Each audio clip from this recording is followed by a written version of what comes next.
Here at Swiss Watch Expo, we get asked a lot what the differences are between the generations of Omega Seamaster 300Ms. We're going to go over 4 generations with you this morning.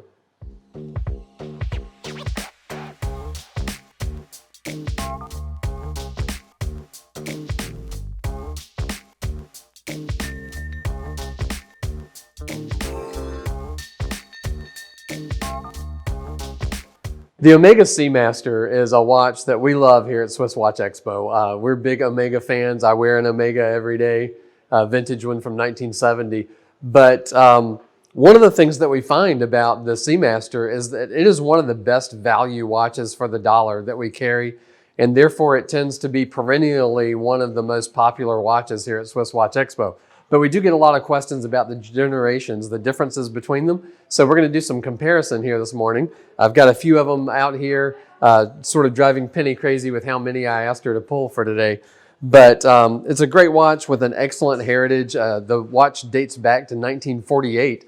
So a lot of people argue that Omega was the originator of the original dive watch. A lot of people claim that that goes to Blancpain, but not many people pin it on the Submariner from Rolex. But 1948, the 200M Seamaster came out.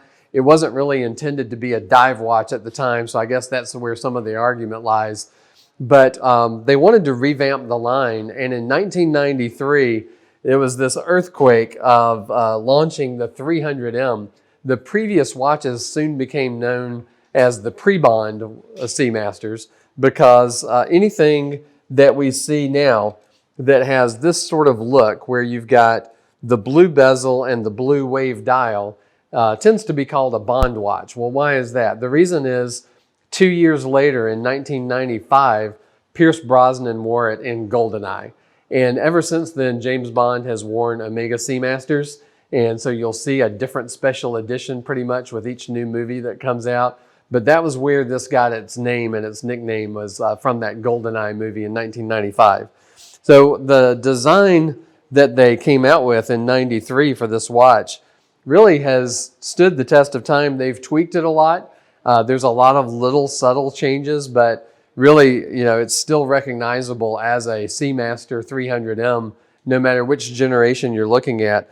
The things that they incorporated into this were the skeletonized trapezoid hands for great legibility, the wave dial. It's probably very subtle for you to see here on this video, but if you look at our website, if you just type in Seamaster, you'll see loads of them. We have lots of them in stock all the time at SwissWatchExpo.com.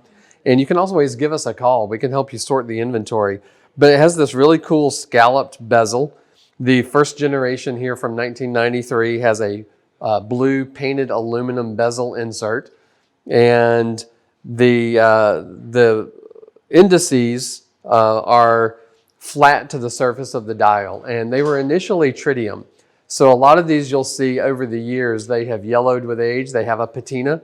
And so if you're a fan of the patina, you can get a genuine patina on the ones that were made before about 97, 98, because we tend to have them unpainted, unrestored in the original dial configuration. And so they're starting to change color over the years. But you'll see one of the major design elements of the watch is this 10 o'clock helium escape valve. And the only person that will ever need that is someone who's going to be involved in saturation diving. You're down a week at a time. I think I read recently that there are fewer than 250 people in the entire United States who do this kind of diving. So it's very, very rare that you would be the person that needs that. So if you are, you'll know who you are. And if you're not, don't worry about it. It's just one of the cool looks that distinguishes the Seamaster from everything else out there. But it does have nice big crown guards. The crown is pretty easy to manipulate. The crystals are all sapphire. These watches, even though the movement that's in this generation is based on a ETA movement, it's an Omega 1120 caliber.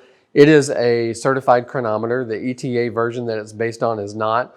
Omega really raises the bar and ramps up that movement and decorates it with all the Côte de Genève striping and the Omega gold-filled engraving.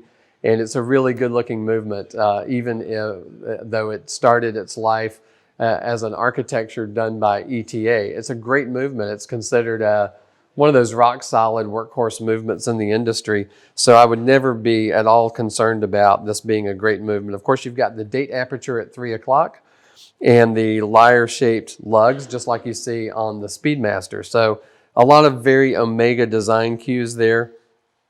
This 5-link bracelet is the one that is typically called the Bond bracelet because this is the one that, you guessed it, Pierce Brosnan wore. And the clasp has the Omega logo and the Seamaster professional wording on it, the double trigger release, and a very nice machined inside clasp. So this was great. They came out with the Chronograph the next year, and what made waves about this one was that the pushers are self-sealing. Now, this was a big change from, say, on a Rolex Daytona where you have to unscrew the pushers to be able to use them, and you better not use them underwater because, of course, the Daytona, it's a land speed watch. It's for timing things on land. But the Seamaster, this is fantastic because you get a chronograph built into a dive watch, something that our friends over at Rolex don't make. And not only that, they made it where you don't have to unscrew the pushers. Even underwater, you could push the pushers to time and reset something, and it would not have water intruding. Though this one is from the second generation, which came out in 2006. It's a lot like the first generation from 1993, but the differences you'll see is that not only did they start using the Superluminova in about 97, 98, but in the 2006 version, the indices are applied. They're raised from the surface of the dial, and they sort of have an outline in sort of a chrome material that's filled with Luminova for that bright loom shot that you're always looking for.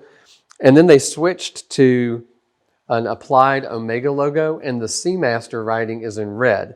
You might not have ever noticed it, but on this first generation one, the logo is flush. It's printed on the dial. It's not in red, and the indices are flush as well. So this one, it's got a little bit more of a three-dimensional look to the dial because everything's applied, and I do like that splash of color with the word Seamaster. These are both, by the way, 41 millimeter and 41.5 for the chronograph. That's kind of the standard size that we saw on these, which again, for 1993, that was a very robust size when you compare it to all the professional series Rolex models that were 40 millimeter.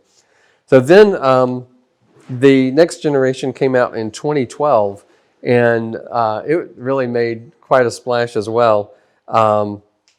The biggest change in the movement was that it went from the 1120 that we talked about from an ETA base to the 2500.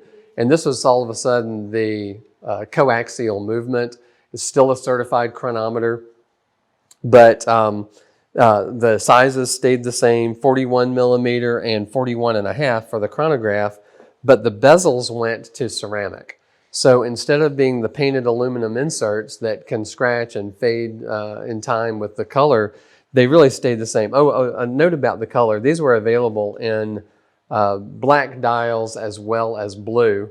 And there were loads of special editions that have been made about the Seamaster. So I'm trying to just cover the main generations and not all those little rabbit holes. If you want different colors, there's Olympic editions, there are James Bond editions, there's all kinds of anniversaries and specials and limited editions. So if you wanted one with a red bezel, it's out there. We've got it on our website. It's a Olympics edition.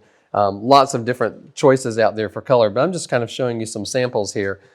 But the interesting thing about this generation, and I think this is Blake's favorite, is that it does not have the wave dial. It is a lacquered glossy dial in either blue or black, and the bezel is ceramic. The sizes are still 41, 41.5, and they did go to that coaxial movement. So you can read up on the coaxial movement. It was a huge step forward. Only Omega has the ownership of the technology to make it, but it increases the efficiency of the movement, essentially removes friction from the escapement, and allows much longer service intervals between. So then in 2012, they gave us a fully updated watch for the 25th anniversary. What you see here is they made the watches a little bit bigger. The time and date only model went to 42 millimeter. The bezel is still ceramic. The dial is also ceramic, and it's laser cut with the waves. I love this white dial because, again, it's so different from everything over at Rolex, and it really sets it apart. But you can get lots of different colors and special editions. The main colors are black, blue, and white. And again, we have the word Seamaster in red, the tip of the second hand in red, the applied Omega logo. But they added something completely different on the movement this time, that for the first time we had the sapphire back on the case so that we can see that beautiful movement. It's a completely in-house movement this time. Omega, just like everybody else, there's pressure on them to make everything in-house. And even though they're part of the bigger Swatch group that owns ETA, and so you could sort of argue that even these ETA-based movements are in-house for Omega, this is completely Omega with no overlap with their other stablemates. And the 8800 movement, it has the Cote de Genève in arabesque, it's got the double barrel, it has the silicone hairspring, so it's resistant to up to 15,000 Gauss. They've essentially taken all of the complaints that people used to have about mechanical watches, of them being sensitive to shocks, temperature changes, magnetic fields, accuracy, needing routine maintenance, and gotten rid of all of that. So it's a phenomenal movement, double barrel. It's got a real long power reserve of 55 hours, and just a gorgeous watch. That might be my favorite. Penny says it's hers. The chronograph on these went from 41.5 millimeter to 44. Sort of ignore the red pusher and the countdown timer on this one. This is another one of those special editions. This one's an America's Cup special edition with a countdown timer for the regatta. But it's the same size and dimensions and same look as the regular chronograph. So I just wanted to show you, there's the red on it. It's the larger, the 44 millimeter version with the laser engraved ceramic dial. Again, with the exhibition case back. This one's a little bit domed. It's the 9900 caliber, which is their kind of premier and latest chronograph movement. And it's got, again, got all the bells and whistles, the double barrel, the silicone balance wheel, the resistant to 15,000 Gauss. These are METIS certified as master chronometers. So they've taken everything to a notch higher. Again, you can look that up. The METIS certification for a master chronometer, they test it for real life wear and tear and what sorts of things that you might actually encounter in real life with a watch. But again, these have just such strong design. They're great performers. The value for the dollar is just off the chart. Definitely one of the best watches we sell. I'm always excited when people call me up and they want to talk about a Seamaster and which one's right for them. They are a variety of prices. Of course, the oldest ones are the lowest price. So if you're looking for something that's going to be a really good budget-friendly version, then go with one of these. If you want something that's really different, you can get the one that does not have the wave dial. And then if you want the latest, greatest version, we've got them in stock ready to go. Just give us a call or visit SwissWatchExpo.com.